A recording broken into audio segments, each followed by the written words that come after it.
कैसे हैं आप सभी बच्चों। आपका भाई स्टैट्स में मैं मीन पढ़ा रहा था और मीन में आपका मीन खत्म हो गया था, लेकिन मीन का कुछ ऐसे क्वेश्चंस रह गए थे जो एक्स्ट्रा क्वेश्चन थे, जैसे कि आपका करेक्ट मीन पूछता है आपसे, वेटेड मीन आपसे पूछता है, कुछ मिसिंग टाइप के क्वेश्चंस होते हैं जिसमें वैल्यूज मिसिंग होती है, कुछ इस टाइप के हम क्वेश्चन देखेंगे। और आपका ये मीन वाला चैप्टर जो आपका measure of central tendency mean है, जो आपका इसमें मीन, तो इसमें मीन आपका खत्म हो जाएगा, उसके बाद स्टार्ट होगा आपका मीडियन। ठीक है, मीडियन और मोड। तो चलिए इसमें हम सबसे पहले टाइप में हम बात करें करेक्ट मीन कैसे निकालते हैं। तो करेक्ट मीन को हम लोग समझते हैं। करेक्ट मीन में भाई आपके सामने क्वेश्चन शो हो जाएगा। क्वेश्चन में आपको बोल रहा है कि भैया mean marks obtain bye 100 student, 100 students का आपको भाई आपको मार्क्स दे रहा है। ठीक है, आर एस्टिमेटेड टू बी 40। तो देखिए यहां पर आपको क्या क्या गिवन है, आपको n गिवन है, आपको n गिवन है 100 है, और आपको मीन गिवन है, सीधे आपको मीन गिवन दे दिया है 40। तो देखिए अब करेक्ट मीन का जो फॉर्मूला होता है, आपको करेक्ट मीन निकालना है तो सम एक्स रॉन्ग, अगर उसमें कुछ क्वेश्चन में अभी आपको दिख रहा होगा रॉन्ग, आगे आप पढ़ेंगे तो रॉन्ग और करेक्ट की वैल्यू दी रहेगी और इनकरेक्ट की वैल्यू दे रहेगी। तो पहले लेकिन हम क्या करें, हम सम एक्स को निकाल ले। तो हमारा मीन का फॉर्मूला क्या होगा, मीन का फॉर्मूला यही है, हम ये निकाल सकते हैं, हम वैल्यू रख दे रहे हैं। ठीक है, तो अगर हम वैल्यू रखते हैं इधर पे इसकी वैल्यू क्या है भाई, हमें ये एक्स बार गिवन है 40 और एन की वैल्यू हमारी है 100। ठीक है, एन की वैल्यू हमारी 100 है, तो मैं इस 100 को इधर लेके आऊंगा तो हमें सम एक्स पता चल जाएगा, हम इसको मल्टीप्लाई कर लेंगे तो 4000 हमारा सम एक्स मिल जाएगा। अब हम भाई इस फॉर्मूले में पुट करते हैं और आंसर निकालते हैं। तो देखिए आगे बढ़ते हैं इस क्वेश्चन को। आगे क्वेश्चन कह रहा है कि later on it his founded the one value was 83 उसने रीड कर लिया, लेकिन वो था कितना 53। तो भैया यहां पर करेक्ट वैल्यू जो थी उसको पढ़नी चाहिए थी 53, लेकिन उसने गलती से पढ़ लिया रॉन्ग वैल्यू कितना 83 पढ़ ली। अब देखिए आपको सब गिवन है, अब आप फॉर्मूला रख सकते हैं, आप मीन करेक्ट मीन निकाल सकते हैं। भाई यहां पर देखिए आपको आपने सम एक्स निकाल लिया है। ठीक है, सम एक्स हो गया। अब देखिए आपका क्या क्या गलत है। ठीक है, अब देखिए आपका गलत पहले ले लीजिए और सही पहले ले लीजिए। तो सही आपका जो सही है वो जुड़ेगा, यहां पर प्लस रहेगा, जो सही है वो जुड़ेगा और जो गलत है वो माइनस होगा। गलत 83 है भाई, करेक्ट ये था और रॉन्ग ये था, तो रॉन्ग वाला माइनस होगा और करेक्ट वाला जुड़ेगा। और n फॉर्मूले में n है, n कितना आपका 100। इतनी बात क्लियर। ठीक है, इसको आप सॉल्व कर लेंगे।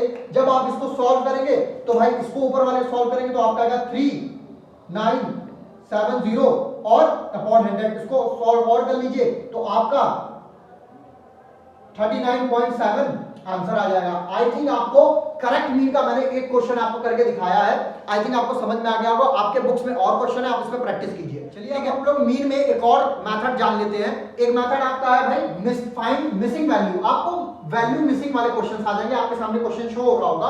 क्वेश्चन में आपसे कहेगा भाई कि suppose mean of the series of 5 item. भाई एक मीन की सीरीज में 5 आइटम है जिसमें आपको मीन गिवन है। मीन आपको कितना गिवन है, आपको मीन गिवन कर दिया है भाई 30, आपको मीन गिवन है और 5 आइटम है और पांचों आइटम भाई अलग अलग है, आपको 5 आइटम अलग अलग दिए हैं। भाई पहले फॉर्मूला आप जानिए, मीन का मिसिंग वैल्यू का फॉर्मूला ये होता है आपका भाई मीन, फिर जो भी वैल्यू दे रही है x1 x2 x3 इन सब का सम करना है अपॉन n। बेसिकली मीन का वही फॉर्मूला है, कुछ अलग नहीं है। यहां पर सम n आप लिखते थे तो बस इसको टुकड़े में, मतलब मान लीजिए आपको सम टोटल ना दिया हो, आपको एक वैल्यू को पता करना हो तो भाई आप इसको तोड़ के ऐसे ही लिखेंगे। ठीक है, तो वही फॉर्मूला है। तो भाई हमें वैल्यूज दी है क्वेश्चन में, आप देखेंगे आपको पहली वैल्यू 10 दी है, फिर कितनी दी है 50 30 और 35। आपसे बोल रहा है कि फिफ्थ वैल्यू फाइंड कीजिए। ठीक है, तो फिफ्थ वैल्यू फाइंड करेंगे। n हमें कितना दिया, n हमें गिवन है कि नहीं ये देख लेते हैं। हाँ n तो हमें गिवन है, 5 लोग हैं, 5 n हो जाएगा भाई, इसमें क्या गिवन की बात है। ठीक है, 5 ही आइटम है तो n तो भाई उतने ही आइटम होते हैं जितने लोग हैं, 5 हो गया। अब आपको यहाँ पे मीन की वैल्यू भी 30 उसने दे दी थी, तो यहाँ 30 लिख लेते हैं। इसको सॉल्व इन सबको जोड़ेंगे तो आपका 90 हो जाएगा। ठीक है, और ये 5 इधर चला आएगा इनटू में। ठीक है, इतनी बात क्लियर। अब और सॉल्व कर लेते हैं, आगे सॉल्व कर लेंगे, इसको इनटू करेंगे आप कितना आएगा, इतना आएगा। अब ये भाई इतना हो गया। ठीक है, अब इसमें से इतना माइनस 90 में से 150 माइनस करेंगे तो आपके पास कितना बचेगा भाई, आपके पास बचेगा नहीं, इसको पहले मल्टीप्लाई मैंने सही किया ना, हाँ 150 मल्टीप्लाई मैंने सही किया, 60 आपका भाई आंसर आ जाएगा। तो आपको वैल्यू 5 वाली वैल्यू x5 की वैल्यू 16 मिल गई। तो ऐसे मिसिंग वैल्यू वाले क्वेश्चंस को आप इसी फॉर्मूले पे रख के इस तरह से सॉल्व करके आंसर ला सकते हैं। तो आपका ये भी हो गया, आपका करेक्ट मीन हो गया और आपका मिसिंग वैल्यू वाले भी सवाल हो गया। चलिए अब हम लोग वेटेड मीन को समझते। देखिए भाई बहुत आसान ये सब टॉपिक है। आपके मिसिंग वैल्यू हो गए, आपके करेक्ट मीन हो गए, या आपका वेटेड मीन हो गया। वेटेड मीन का सिंपल सा फॉर्मूला होता है ये, ठीक है। आप इसी फॉर्मूले के तहत सवाल को लगा सकते हैं। आपके सामने सवाल शो हो रहा होगा। देखिए आपको सवाल दे रहा है भाई, आपको x गिवन है, 81 है, 76 है, 76, 74, 58, 70 और क्या गिवन है 73, और आपको वेट गिवन है। तो वेट आपका क्या है भाई 2, 3, 6, 7, 3, 7। अब आपको क्या चाहिए, फॉर्मूले के अकॉर्डिंग आपको चाहिए सम WX। तो भाई अगर हम WX को मल्टीप्लाई कर देंगे तो हमें यहां पर एटलीस्ट लास्ट में सम WX मिल जाएगा कि नहीं मिल जाएगा। तो हम इसको इंटू कर देते हैं। अगर 81 को 2 से मल्टीप्लाई करेंगे तो आपका क्या आ जाएगा 162, और 76 को आप 3 से मल्टीप्लाई करेंगे तो आपका क्या आ जाएगा 228, 228। 74 को आप 6 से मल्टीप्लाई करेंगे तो आपका क्या आ जाएगा 444, ठीक है। 58 को आप 7 से मल्टीप्लाई करेंगे तो क्या हो जाएगा 406। 70 को आप 3 से मल्टीप्लाई करेंगे तो भाई आप 210 आ जाएगा, और 73 को 7 से मल्टीप्लाई करेंगे तो आपका 511 आ जाएगा। आप इन सब को टोटल कर लीजिएगा, टोटल करेंगे आपका तो 1961 आ जाएगा। तो आपको ये मिल गया है।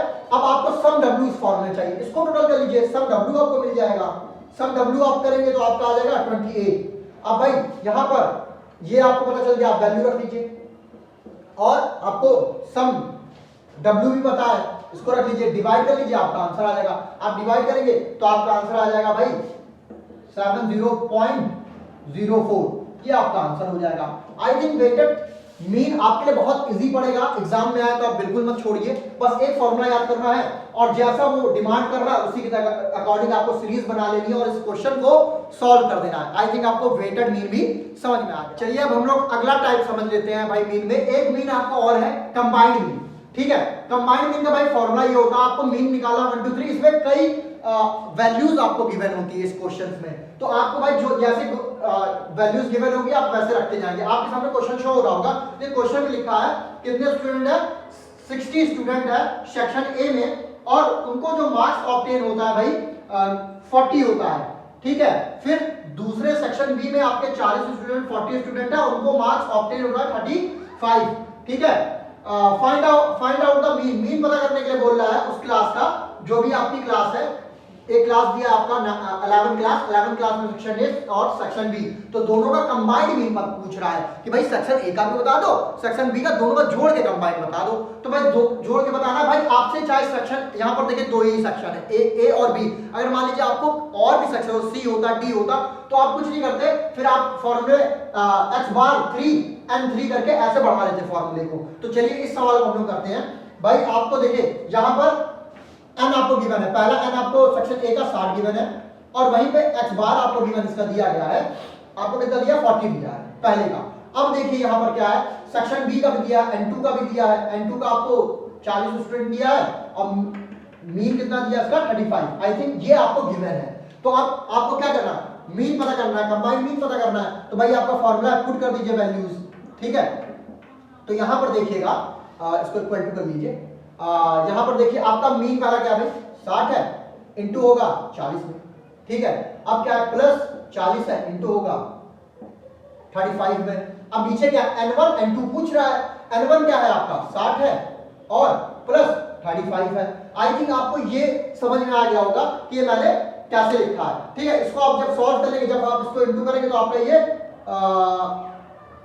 60 और 4 6 24 होता है, ठीक है। ये 2400 हो गया, और जब आप इसको मल्टीप्लाई करेंगे तो ये 4000 हो जाएगा। और इन दोनों को ऐड कर लीजिए, इन दोनों को ऐड करेंगे तो आपका